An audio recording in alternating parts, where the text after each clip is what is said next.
Here we go. You're tuning in to Will Love Listen. Now listen.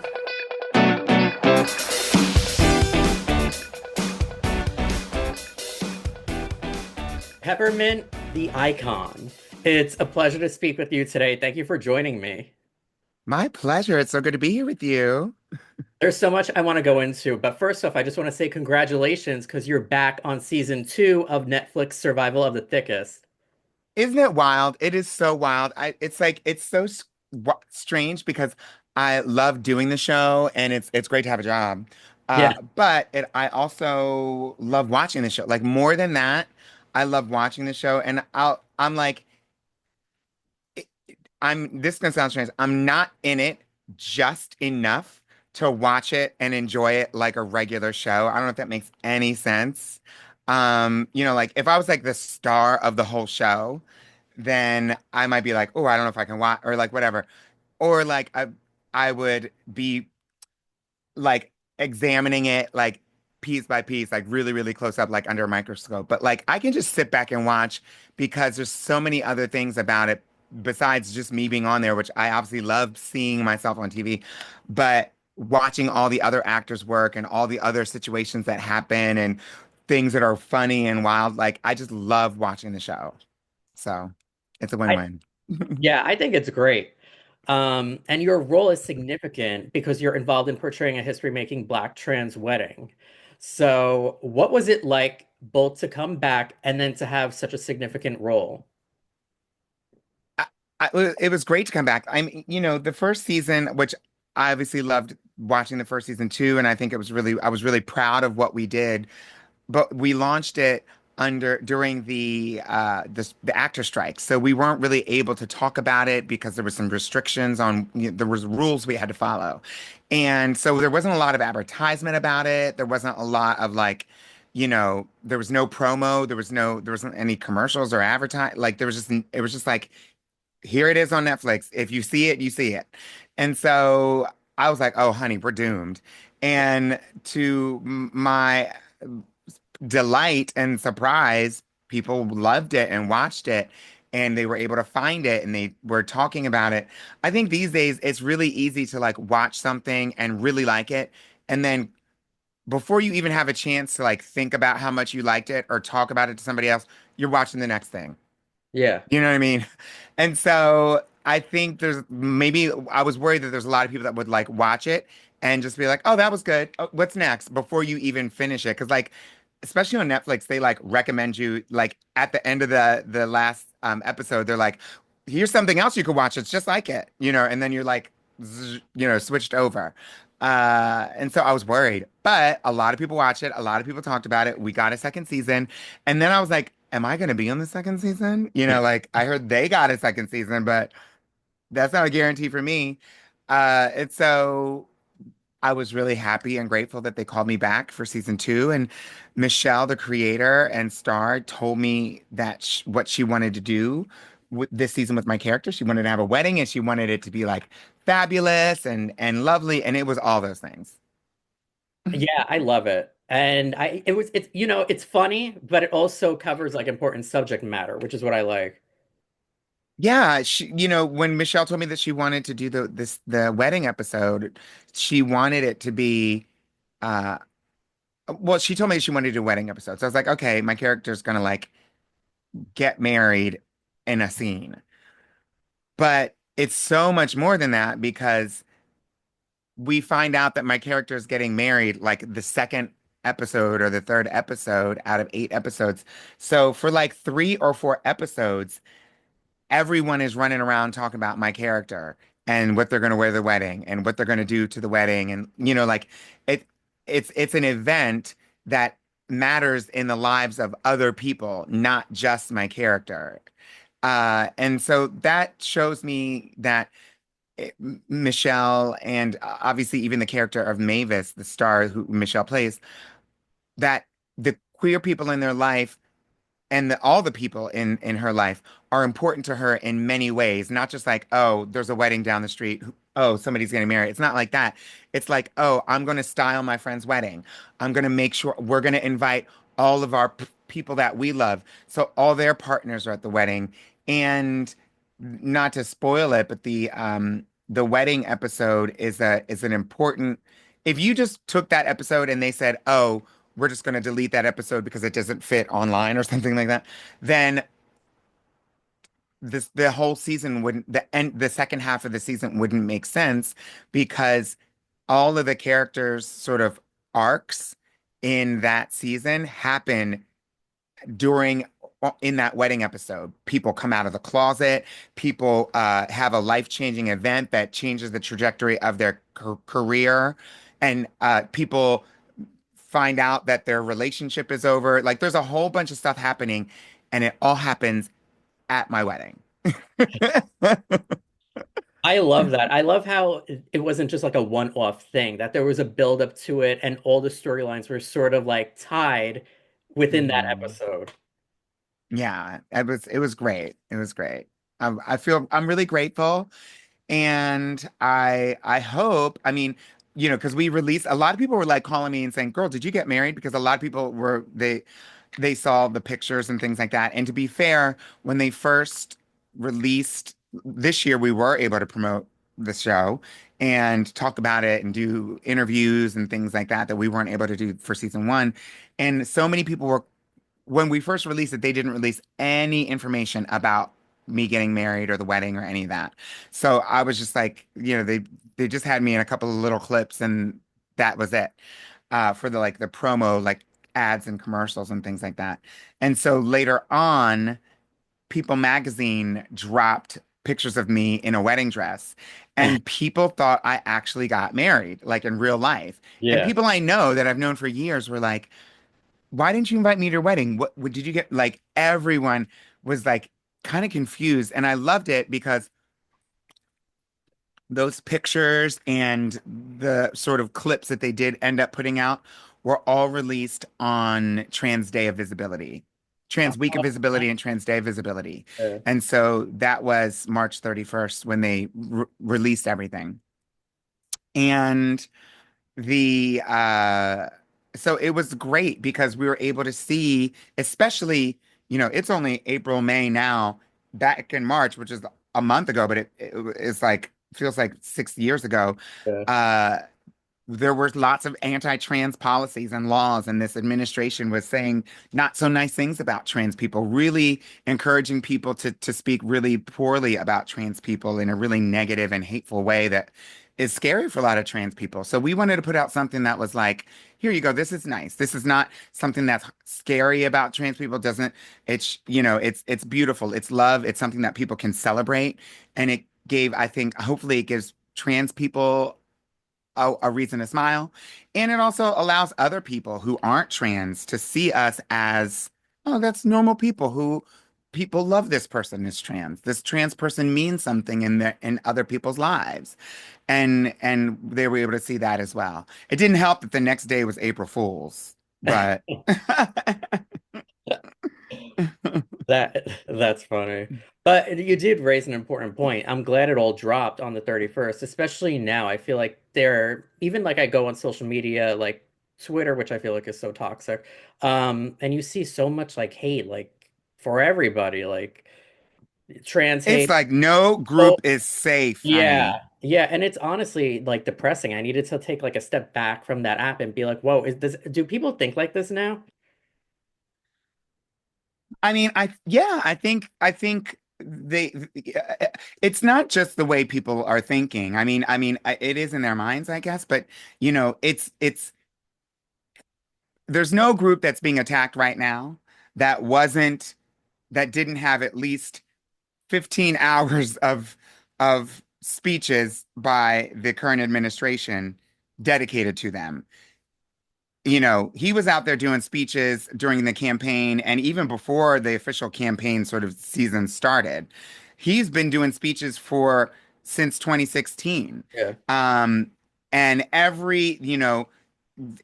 each speech I can't say had a theme, but you could find clips of him talking about immigrants, talking about trans people, talking about, like these are the groups, and it's primarily immigrants and trans people that are the main two groups.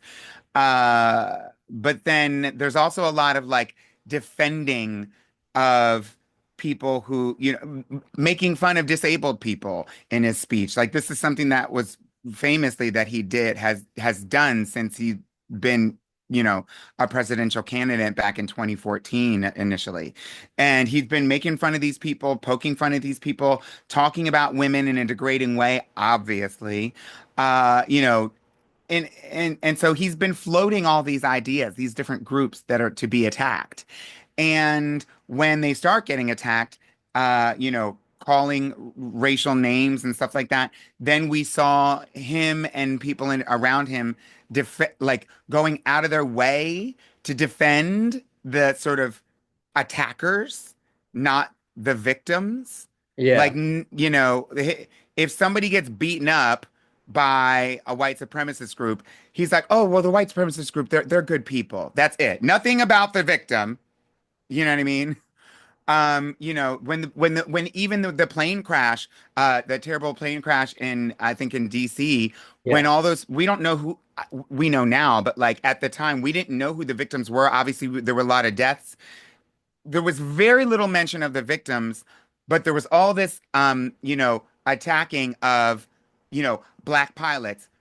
We didn't even know if the pilots were black. Like, why all of a Yeah. sudden are we, like suddenly, I hate all black pilots, but was the pilot, who are we talking about?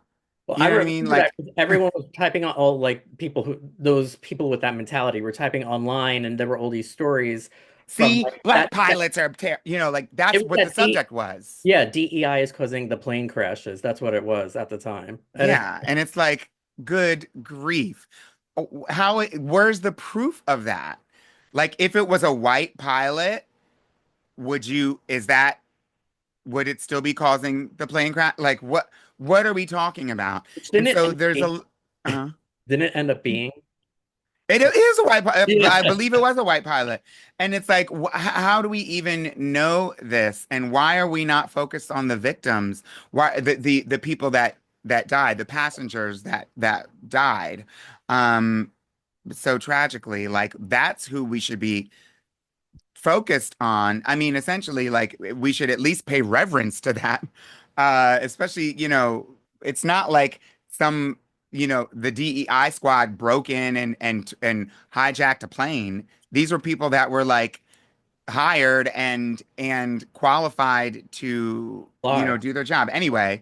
And so, yeah, it's no surprise that these different marginalized communities are being attacked in this way. And it is alarming, but it's seeing where we are now was a direct consequence and result of the way that he and people around him have been talking about us for a couple of years now. And don't know if I haven't looked at the statistics, but I am reading a lot more about trans hate crimes as well.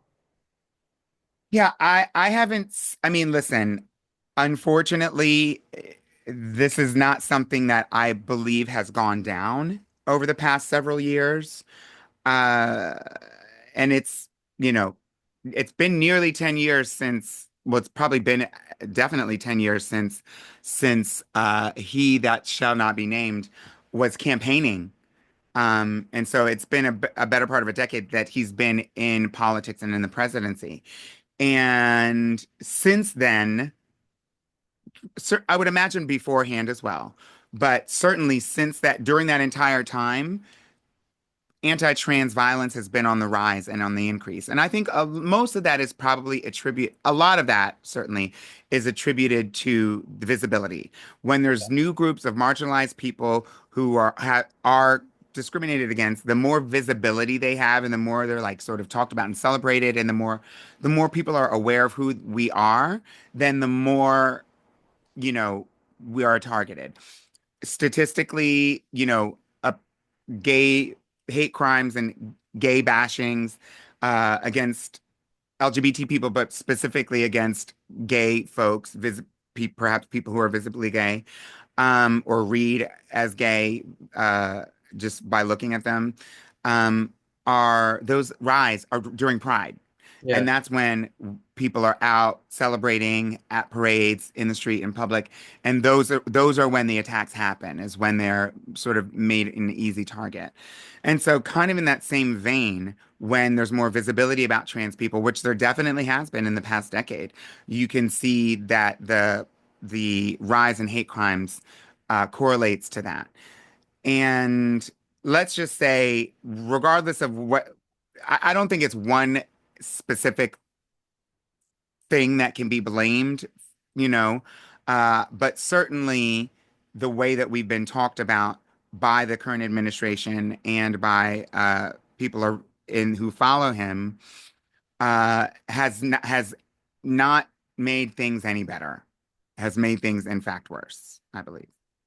Yeah, and especially like you see like sometimes on social media, I honestly think his supporters are worse, just because of like the level of like hatred that Oh every yeah, there's certain things that he probably can't say or wouldn't, or we haven't yet heard him say that anonymous people on the internet are saying. And these days it's hard to know. I'm still trying to figure out if I can tell the difference between like an AI bot or an yeah, that's actual true. Yeah, person. a bot or an actual And person. Yeah, so, because there are but bots on whatever, they're things. all saying it. Yeah, And they're going in, they're like, oh, you want racism? Oh, you want, like they're giving it to you. And I think but the piece that makes it harmful or even more harmful is even though these things were on the rise, even during the last administration under Biden, uh, don't mean to draw a comparison as in he was causing anti-trans violence, but these things were on the rise regardless of who was in the presidency. yeah, Uh, that's true. I think that one of the things we had to rely on, or that we were able to rely on, is the fact that there were stronger hate crimes laws and protections. And we're seeing in this administration, they're trying to roll those things back and chip away at them. This officially declaring that trans people are not a part of a protected group, meaning these hate crimes don't apply to us. So you can go out and get them, and there's no consequence. Yeah, like And that's what's worse, is like they're actually removing the punishment and in some cases blaming the trans people for their own murder or their own getting beaten up by somebody who says, I'm going to go out and kill trans people. I think that's like the biggest issue right now is like that protections could potentially be rolled back, which puts vulnerable groups in a more vulnerable position Yeah.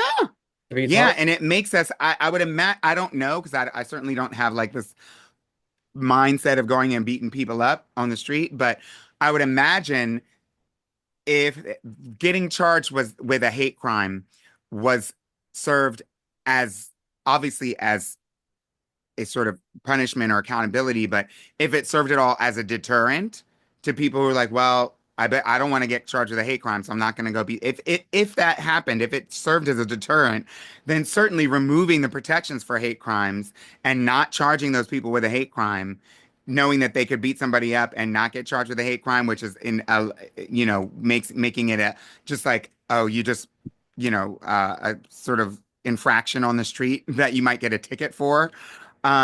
Knowing that they don't have that won't face that consequence, I would imagine would encourage the people who were thinking about beating somebody up. It would encourage them to just follow through with it. Why stop? Yeah, because like people who think like that now they don't have an incentive to hold back. Exactly. So Hmm. anything could happen. But I've always Yeah. been impressed with like how outspoken you've been and like the fundraising that you've done for various Yeah. organizations. So props to that.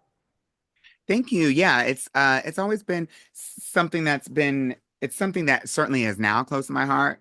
And it's so tough to do sometimes, but I do have a really good time with the fundraisers. A lot of times I do them in partnership with friends like Bob the Drag Queen, and we'll like play video games or do something silly.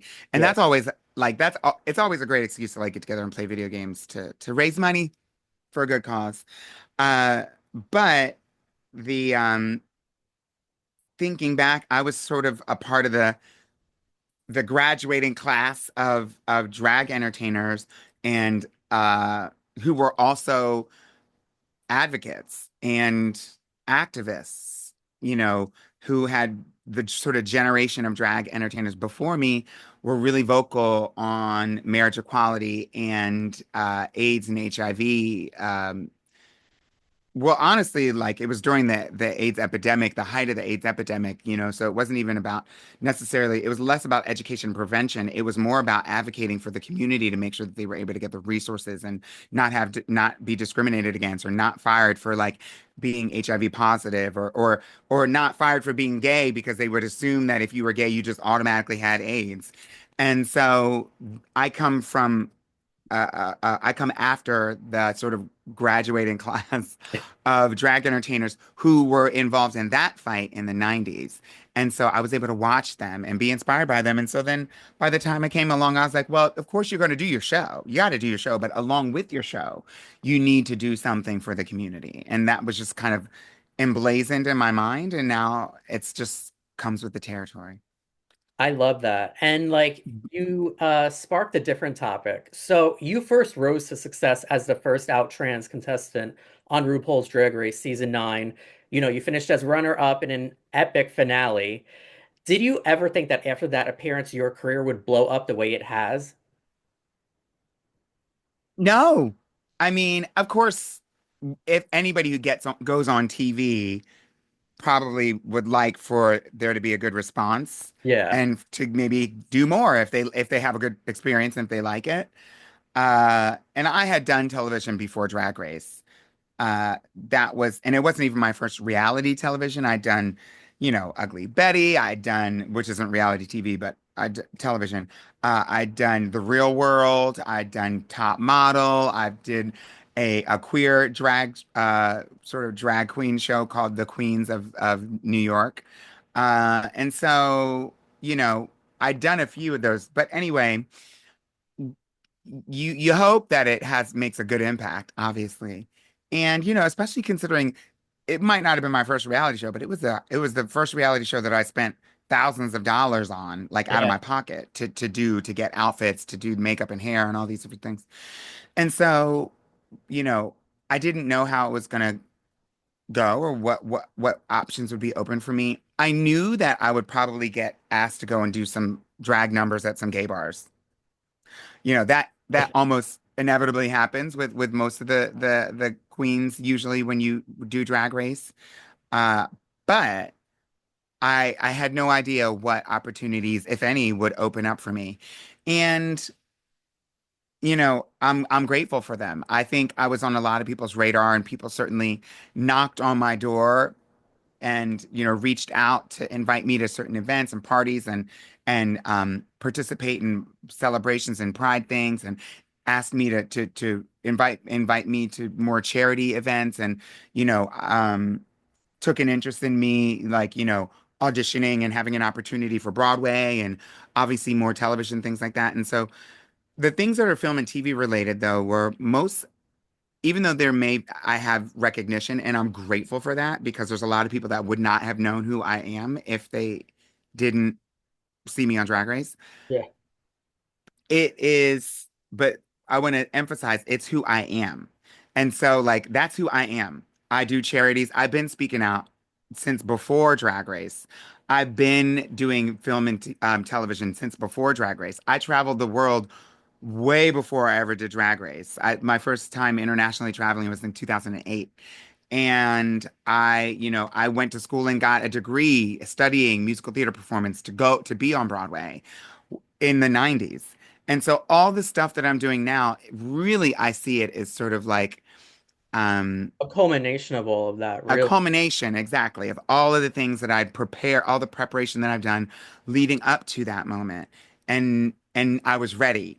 So then when Drag Race came along and people finally like t turned and said, "Oh, they just got one that was well trained, had been working in the business for over 20 years before doing Drag Race, and I was already ready." And I think a lot of girls who do Drag Race, if they don't have a history of and haven't had the opportunity to work in the clubs and sort of develop their thing professionally, but instead maybe they're a little younger and weren't able to go into the club, so most of their experience and exposure to drag is Drag Race and like social media like Instagram.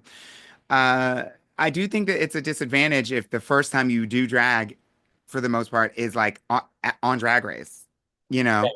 And there's a few that are like, well, A damn, lot. they like their first pair of shoes was 2 months before they auditioned for Drag Race. Okay, you know, okay.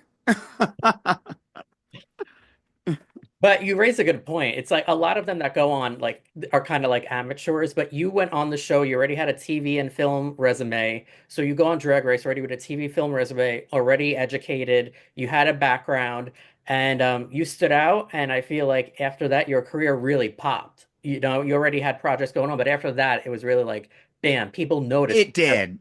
Yeah, yeah. Drag Race supercharged my career. Things that I was trying to do, I was able to do much easier. Things that I sort of dreamt of were able to happen much more attainably. And I'm grateful for that. And so Drag Race definitely like kicked my career into hyperdrive. 100%. Now, I loved you on the Traitors, and I was so fucking pissed No. when they pushed you off. And They it's a got me, honey. They got me. they did. And I was like so bummed because, you know, you were the first trans woman to compete on that show. And one, how devastated were you? And two, do you feel they purposely conspired to get you out? Because I have my own theory, but we'll get to that later. I'd love to hear your theory. The contestants conspired? Some of them. So the reason I say that is because season one was great, season two was the best, but season three was very dull. Probably their only boring season, and that's because the contestants were voting people off by not who they thought was a traitor, but who they thought was the most entertaining and in turn a threat. And I kind of feel that was a tactic some of them used on you. But what do you think? 100%. I Okay. agree with that. I think, well, let's just put it this way. Uh, I don't know. I obviously wasn't on season one, American season one. So I don't know. It'd be really interesting to find out, but I do think that the gameplay changed, and it happens all the time. Like the more a show gets popular and popularized, and people kind of get a sense of what it is, the more the gameplay changes, strategies change, and it kind of has to, especially since they also sometimes change the game itself, just in general on different seasons of different shows. Season one, what I liked about, I actually liked the fact that it was half um, civilians or Me too. newcomers to reality TV, and then obviously like reality TV vets or celebrities. I did like I that. like that because it left an element of like of actual reality. Whereas if you get a bunch of people who've been in the reality TV game for years, they're just doing another TV show because they know, well, I don't know what this game is, but if I punch somebody on the air, I know I'm going to get viral clip. Like that's where their mind is first. Yeah. And I wasn't ready for that. I was thinking that I'm such a fan that yes, I've done reality TV. Yes, I've done a little of this, but I'm a fan of this and I'm here to play the game. I want to figure out the mystery, like, because I love murder mysteries and things like that. Oh, pardon me, I hit my mic. That's where I was. I thought that they had got a bunch of people and like me who were like excited about the game and just like we're just here for to play the game, and then one of us will get chosen to be like the murderer or the liar, or like two of somebody will get chosen to be the killer and have to be dishonest. Because I remember watching the English series, which came out before the American one, where you could just tell and you could see that the people who were the traitors or the killers were tortured.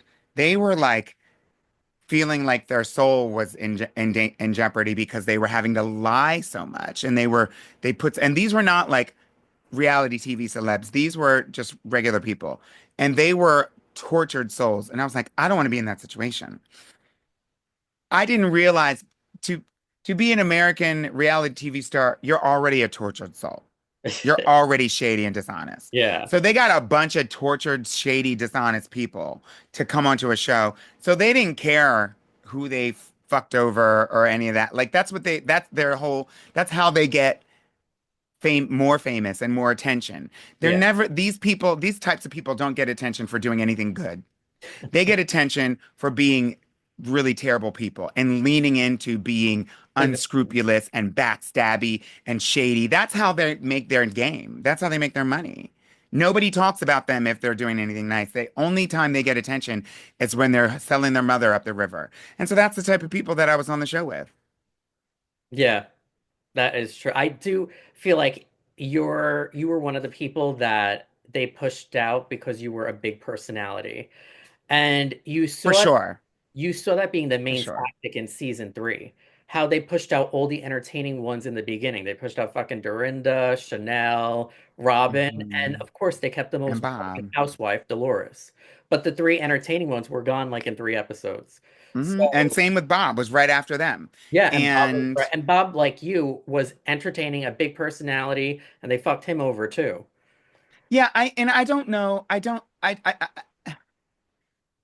that is a good question. It's like if you're playing the game of trying to get the traders out, are you yes, there are people who get a lot of attention. And to be honest with you, I wasn't actually the biggest attention, like the person who got a lot of attention and big personality on my season. Initially it was Johnny Bananas, who was definitely bigger scene stealer. Like I wasn't even trying to steal the scene. I Yeah, was just like, I'm loud in every room that I'm in. And maybe all those other people are like that too. That's a part of their real personality. Johnny Bananas is definitely like that. And I mean, he was doing scene stealing stuff that I was like, okay, Johnny, we just got here. Calm it down. Like he was like stealing. He was just doing a lot. He was like doing the most. And I was like, you're going to get us all fired here. And so they got rid of him. He was the first person out. Like they killed him instantly. Yeah, I think that is part of their tactic, and I think it doesn't make for an entertaining show. Why get at the most entertaining people on a show that's about that's an enter shows are entertainment. So like it's not entertaining to see a bunch of duds trying to, bumble around. Um, and it's not it also, I think it does a disservice to the integrity of the game. yes. If the objective of the game is if you're playing a game, there's an objective. And if the objective of this game is to find the traitors, if you're not worried about that objective, you're just worried about your own objective. Like, I'm gonna get out all the blondes. Okay, but like Yeah, but do you think they're a traitor? Yeah, exactly. yeah, like if they're not a traitor, then what are we doing? And so I yeah, I that definitely emerged. Certainly in season three, it became like a spoken thing. I think it definitely put a target on my back. And to be fair, when you are in a situation like that, you don't know who's what, especially very early in the game. You don't know anything. You don't have much information. So you kind of have to just go off your like instincts. And one instinct would be to just get out the people that are the loudest, that are the most boisterous. But the other instinct that people have is to just go with their biases. People that like, oh, I don't like loud women, or oh, I don't like men that are bossy, or I don't like, black people or trans people. And I think that there's a little bit of inherent biases. I think that there's something about people that you've never been around that rub you the wrong way just because you've never been around them that might add to you deciding to vote them out first, especially if there's only one. True. Yeah. And there was only one. Five housewives, five people from this show, five people from that show, All the game. one black trans woman, Yeah. and one person who was one person from Drag Race. I was like the most different in that house. There were even two people from England. Yeah. You know what I mean? Yeah. Why were there two people from England? Why not just one? Because I'm sure they were like, well, we don't want just one person from England because they're going to get singled out.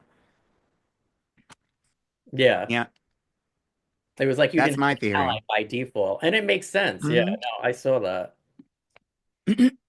In season one, Pardon me. There were even two LGBT people in season one. Yeah, I like season one. I feel like they should kind of go back to that dynamic where you have people that are in the industry and then you have like your regular average Joe and you mix them up. Hmm. I feel like it creates for a more authentic game. It definitely creates for a more authentic game, and I guess what but they're not really interested in authenticity. A lot of times, the people who create these TV shows, even though it's called reality TV, it's Yeah. code for they're not professional, so we don't have to pay them. That's that's what reality TV really means, and so that's why they like doing it. And they are less concerned with authenticity than they are, obviously, than they are just ratings. True. So that's what they get. Facts spoken. Darling, it's just the truth. There's some authenticity, but it is an entertaining show. I really do like it. I would do it. I You can't know what? I'd imagine they'll love ever ask me again. you should go on House of Mhm. Villains. I'm not a villain. I mean, I would go on House of Villains, but I'm more interested in A, I would go on House Villains. I'm not really interested in being around people who will sell their own mother up the river just for a time on TV. Yeah. I don't like being around people who like to harm other people for no reason. And I think that's what you have to kind of do with House of Villains. I don't like being around people that are just harmful and hateful and are willing to be like racist or homophobic or transphobic or misogynist just to get views. Yeah. What and it's kind of worse if they're not really racist, but they Play it do up. racist stuff to Yeah. play it up because they know that it's gonna.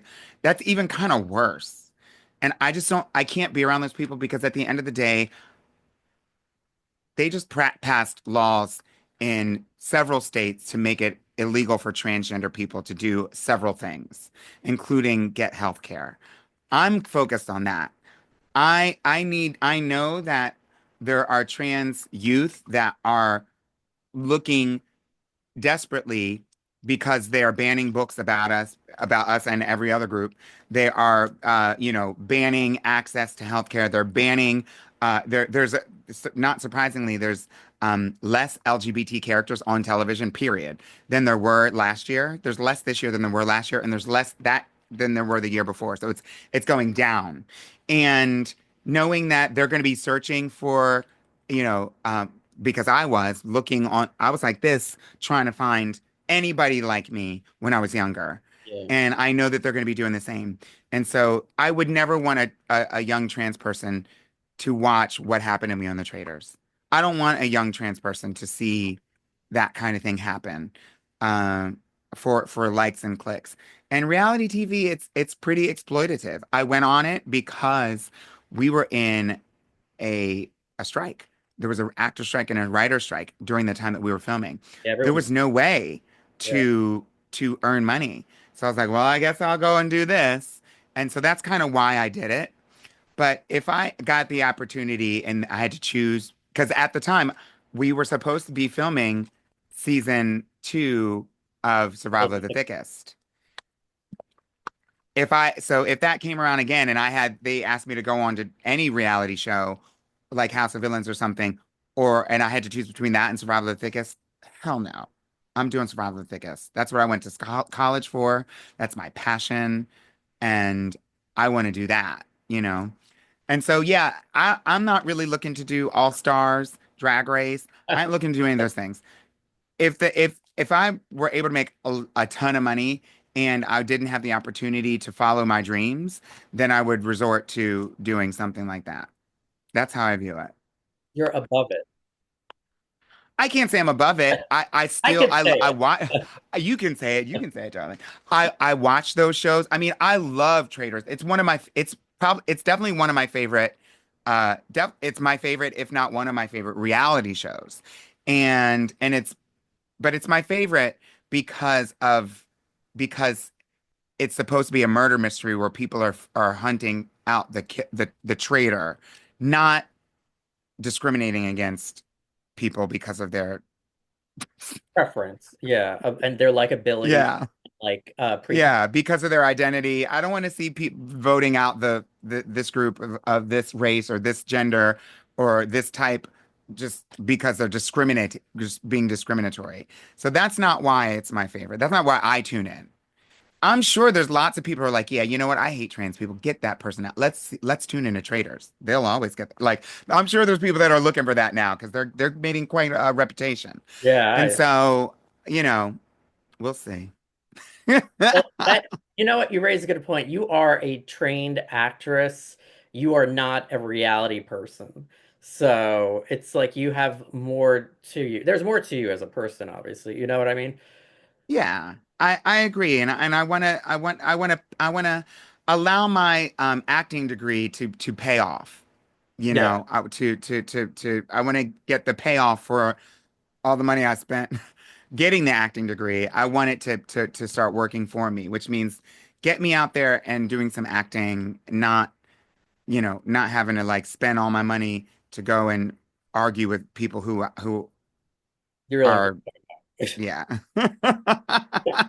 It's basically like the hateful comments come to life. Like that's what it is. It's like I'm in Donald Trump's comment section on TV. No thanks. people should check out Netflix Survival of the Thickest, for sure, because of you and the Mm. storylines. I love it. Circling back onto that, are there whispers of a season three? And how is it working with Michelle? Because It- I remember, well, working with Michelle is great. She is the real deal. She puts her money where her mouth is. I think I might have mentioned it, but when she said she wanted to do a wedding, she said, I wanted this to be authentic. I want this to be real. Which means really involving people from the queer community in the writers' room, like as writers and creators. And that's not just for my wedding. She that was for the show. There's it's a very diverse, really inclusive set and sort of creative team anyway. And there's trans people and queer people and this and that on the writing team and in the creators group. And then with regards to the wedding, she was like, I want to have like a ballroom moment. Let's really get the House of Balenciaga. Let's really get, you know, people, let's put, they could have just gone to, you know, backstage.com. Nobody knows what that is. To get actors yeah, and background performers that are just like anybody from wherever. They intentionally got people who were a part of the community, actually in the community. I don't mean we need some actors and some extras, make sure that they're gay looking. They actually went into the community to get real people, that people from the community, whether they were professional actors or not, uh, to be involved in some of the scene and invite them into the TV making moment, not just my wedding, but just like across the board. So there's people from the community that are actually representing the world of fashion from the fashion community. They actually get real people from the fashion community, real people from obviously from the queer community and the ballroom community to come in. And they're not getting actors to try to act like they can do ballroom. These are people who are doing ballroom and give them a chance to be on television. And now here we are, all these different groups and industries and walks of life. She pulls people in from that to make it very authentic. And these are people that are already a part of the show. These are people that are already a part of the situation. So she's very intentional and detailed. And I just love it when creators like have attention to detail, because then you believe it so much more when you're watching it. You're like, oh, because that's the real thing. Like you can feel it. I'm still reeling from going and seeing Sinners, the movie.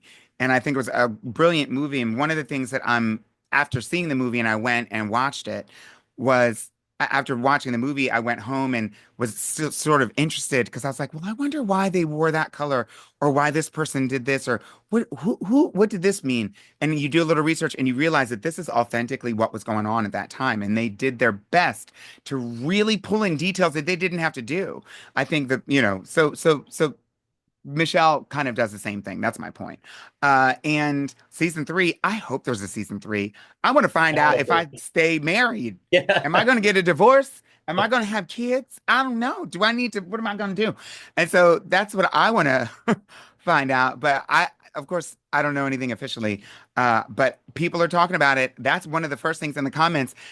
The Yeah. opening weekend, when it dropped, people were like, "I just finished watching it. When season three?" I'm like, "Y'all gotta calm down. Like, can we have a moment to rest?" So hopefully we will get a season three because I think that, we want to see where some of these stories go. We want to see what's up with all the characters and how they I want to find out what's up with Mavis and Luca. You Yeah. know, that's what I want to know. I need to know, and I need them to just go ahead. Let's just get. Can we please? I don't need any more stress. There's got to be a season three. Season one popped off when there was no promotion, and now season two, there's promotion. Everyone loves it even more. So there's got to be a season three. I hope so. I sure hope so because I need a job. Otherwise, you might see me on Traitors season four. Traitors. Now, speaking of which, do you have any like tours or anything else lined up coming up? No, there's no tours. I don't really. I do have some performances and some things I'm looking forward to. I was the subject of a documentary film which comes out this summer. I'm super excited about that. It looks like it's going to be premiering in the middle of the summer, just around Pride season. I'm also involved in another documentary called Heightened Scrutiny, which I really would like people to go out and see.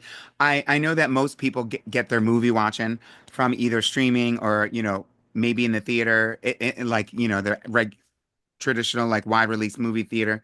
But Heightened Scrutiny is doing right now, it's playing the festival circuit, the film festival circuit. And there's film festivals all around the country.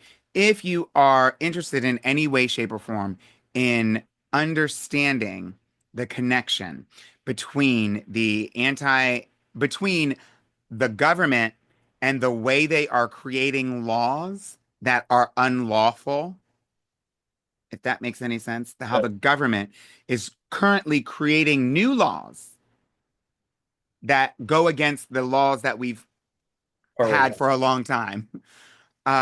Things like deporting people with no due process. Just basically, it's not even deportation because deportation is in America is this specifically a process that involves paperwork and involves a whole process. It involves a hearing and judges and court cases. Just grabbing somebody because you have a gun and you say you work for the law, and then suddenly that person's in another country in some work prison, that's not deportation. But our government is doing that.